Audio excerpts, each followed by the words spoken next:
नमस्कार, मैं अनुराधा आप सबका इस सवाल जवाब सीरीज में स्वागत करती हूँ। तो आज का हमारा सवाल है कि बर्फ़ हमारे चेहरे के लिए किस तरह लाभदायक होता है।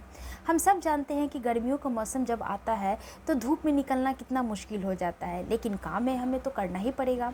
धूप में निकलते हैं, फिर काम पे जाते हैं, तो उस केस में क्या होता है, सनलाइट हमारे फेस पे डायरेक्टली जब पड़ती है तो उसमें आप जानते हैं यूवी रेज़ निकलती है, बहुत सारे हार्मफुल किरणें निकलती है जो हमारे स्किन कैंसर के लिए भी कभी कभी रिस्पॉन्सिबल हो जाती है। देखिएगा कि बहुत सारे केसेस जो होती है स्किन कैंसर का, उसमें सबसे ज़्यादा जो कारक इम्पॉर्टेंट होता है वो आपका यूवी रेज़ होता है जो सनलाइट से निकलती है।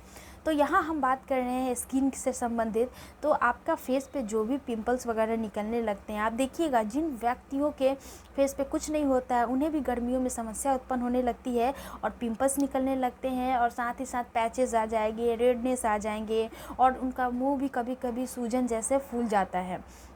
तो उस केस में करना क्या है आपको, जब भी हम आइस क्यूब लेते हैं यानी कि बर्फ़ का टुकड़ा अपने फेस पे लगाते हैं, तो बर्फ़ का टुकड़े का एक बेनिफिट यह होता है कि वह तो ठंडक प्रदान करते हैं आपके स्किन को।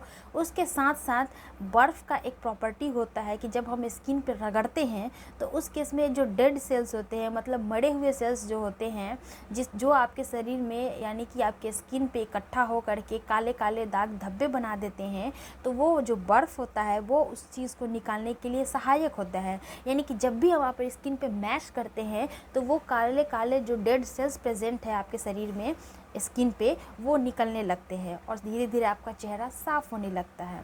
इसके अलावा जब भी देखते हैं कि जलन वगैरह महसूस होती है तो हम उस जगह पे आइस क्यूब लगा लेती है, जिसकी वजह से हमें ठंडक महसूस होती है। इसके अलावा आप बर्फ़ के टुकड़े को कैसे इस्तेमाल कर सकते हैं जो आपको और फ़ायदे पहुंचाएगा। तो मैं जानती हूं कि सब लोग जानते हैं कि बर्फ़ का टुकड़ा फेस पे लगाने से बहुत ज़्यादा ब्यूटी में निखार आता है। यस, ये बहुत करेक्ट बात है। लेकिन अगर आपको कोई प्रॉब्लम नहीं भी है तब भी आप बर्फ़ के टुकड़े का इस्तेमाल कर सकते हैं। एवरीडे अगर आप 2 आइस क्यूब को अपने फेस पे रगड़ते हैं तो क्लीनिनेस आएगा आपके फेस में। जो भी शरीर से बाहर जब भी हम घर से बाहर निकलते हैं तो आप जानते हैं डस्ट पॉल्यूशन वगैरह आपके फेस पे पड़ता है जो हमें नंगी आंखों से नहीं दिख पाते हैं, लेकिन बहुत अधिक दिनों तक या एक परत दर परत बैठ करके आपके स्किन में वही डेड पोर्स जो जिसको हम लोग बोलते हैं डेड सेल्स जिसको बोल रहे हैं, वो पोर्स के बंद हो जाने पे हो जाते हैं। आप मान लीजिए एक एग्जांपल से समझिए कि आपके घर में दरवाज़ा है, ठीक है, और उस दरवाजे को आप बंद करते हैं, खोलते हैं, लेकिन मान लीजिए बाहर से कुछ बहुत ऐसा बड़ा चीज़ आ जाएगा। ये तो बड़े ब्रॉड लेवल पे मैं एग्जांपल समझा रही हूँ, लेकिन आप दूसरा एग्जांपल समझिए, जैसे चाय का छन्ना होता है, चाय छानने के काम में आता है, लेकिन आप जब देखते हैं कि उसमें गाद जब बैठ जाता है, बहुत अधिक उसमें चाय पत्ती हो जाता है, और हम लोग उसे किसी तार वगैरह से जब नहीं साफ़ करते हैं तो धीरे धीरे वो क्या होता है, उसका जो छेद होते हैं वो बंद होने लगते हैं, जिस वजह से चाय सही से नहीं छन पाते हैं। तो हम लोग उसको बहुत बारीकी से साफ़ करते हैं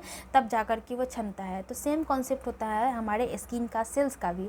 सेल्स भी वैसे ही खुले हुए होते हैं जहाँ से आपका गैसों का आदान प्रदान होता है। जब भी हम मुँह धोते हैं तो क्यों हमें फ्रेशनेस महसूस होती है, क्योंकि वो जो पानी में ऑक्सीजन प्रेजेंट होता है वो आपके सेल्स के माध्यम से आपके शरीर में जाता है, और फिर क्या ऑक्सीजन की पर्याप्त मात्रा पाते ही बहुत ज़्यादा एनर्जी बनाने लगता है और आपको एनर्जी महसूस होने लगता है। सेम कॉन्सेप्ट है पानी पीने के वक्त भी होता है। तो जब आइस क्यूब हम लोग लगाते हैं तो क्या होता है, वही आपके पोर्स जो ऊपर डेड सेल्स है वो निकलने लगते हैं। तो अगर आपको भी अपने पोर्स को बंद होने से बचाना है ताकि आपके फेस पे कोई प्रॉब्लम्स ना हो, तो आप सुबह में या फिर शाम में 2 आइस क्यूब को रगड़ करके अपने फेस को साफ़ कीजिए, उसके बाद आप नहा लीजिए। आपको बहुत अच्छा बेनिफिट महसूस होगा। आप तुरंत में 1 सप्ताह के अंदर में ही आप अपने चेहरे पे ग्लो देख सकते हैं। आई होप आपको इस सवाल का जवाब मिल गया होगा। लेकिन आपको शरीर से संबंधित या फिर किसी भी प्रकार से संबंधित सवाल है तो आप कमेंट बॉक्स में मुझे कमेंट करके सवाल पूछ सकते हैं। नेक्स्ट वीडियो में मैं उनके नाम के साथ उसके सवाल का जवाब दूंगी। मिलते हैं नेक्स्ट सेशन में एक नया सवाल जवाब के साथ। अपना ध्यान रखिए। जय हिंद।